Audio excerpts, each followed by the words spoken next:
जय श्री गंगा जी की। मैं पंडित अंकित शर्मा हरिद्वार से, हरिद्वार तीर्थ पुरोहित। आज मैं आपको श्री गंगा सप्तमी के विषय में जानकारी दे रहा हूँ।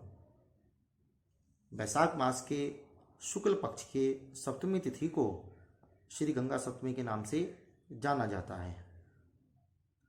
गंगा सप्तमी और गंगा दशहरा यह दोनों ही माँ गंगा जी के पर्व है, गंगा जी की आराधना के पर्व है। और इन दोनों पर्वों में क्या अंतर है यह आपको सर्वप्रथम जानना चाहिए।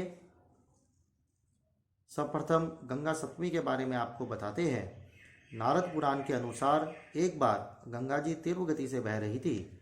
उस समय ऋषि जानू भगवान के ध्यान में लीन थे एवं उनका कमंडलू व अन्य सामान भी वहीं पर रखा था।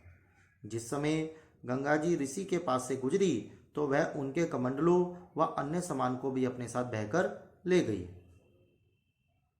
ऋषि ने जब आंखें खोली तो वह अपने सामान को वह वहां पर ना पाकर बहुत क्रोधित हुए और वह गुस्से में पूरी गंगा जी को ही पी गए। इसके बाद भागीरथी ऋषि ने जानू ऋषि से आग्रह किया कि वह गंगा जी को मुक्त कर दे। ऋषि ने भागीरथी जी के आग्रह को स्वीकार कर लिया और गंगा जी को अपने कान से बाहर निकाल दिया। परंतु गंगा जी का वेग इतना प्रबल था कि उससे पृथ्वी पर पर्दे आ जाती। तब भागीरथ ऋषि जी ने भगवान शिव से आग्रह किया। तब भगवान शिव ने गंगा जी को अपनी जटाओं में समा लिया। इसी वजह से यह दिन गंगा जी के जन्मदिन के रूप में मनाया जाता है। अभी जानते हैं गंगा दशहरा क्यों मनाया जाता है।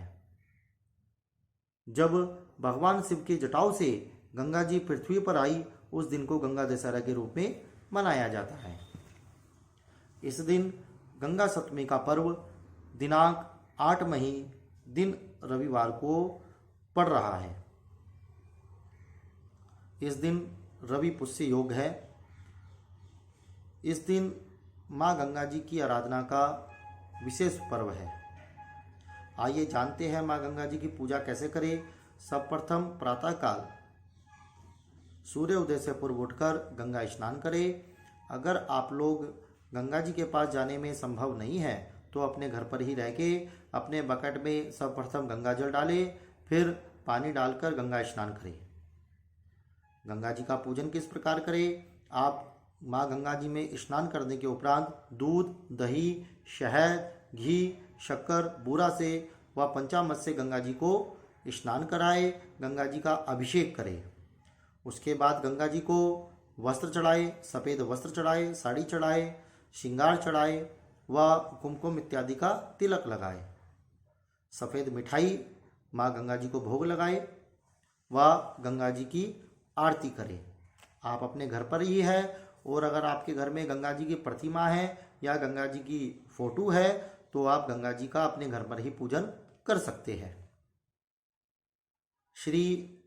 आज के दिन माँ गंगा जी के नाम का जितना स्मरण करेंगे वो उतना ही फलदायी होगा। हर हर गंगे, जय माँ गंगे, इस प्रकार नाम ले सकते हैं। गंगा जी के सहस्त्र नाम पाठ का स्तोत्र का पाठ कर सकते हैं। श्री शंकराचार्य जी द्वारा कृत गंगा स्तुति का पाठ कर सकते हैं। गंगा लहरी का पाठ कर सकते हैं। गंगा चालीसा पढ़ सकते हैं। उसके बाद सभी लोग परिवारजन के साथ मिलकर गंगा जी की आरती करें।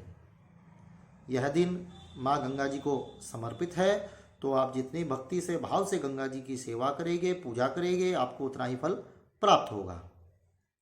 इस दिन दान पुण्य का भी अत्यधिक महत्व है। आप अपने परिवार में अपनी बेटियों को भोजन करा सकते हैं, ब्राह्मण भोजन करा सकते हैं, गरीबों को भोजन कराए। इस दिन वस्त्र दान दे, कोई भी स्वर्ण दान दे, चांदी दान दे, गौ माता को भोजन कराए व किसी भी प्रकार का आप दान देंगे वो अत्यधिक पुण्यदायी फल प्रदान करेगा। आशा है आपको यह वीडियो पसंद आई होगी।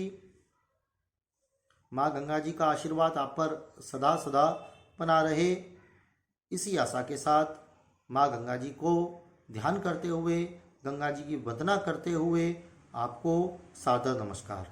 जय श्री गंगा जी की।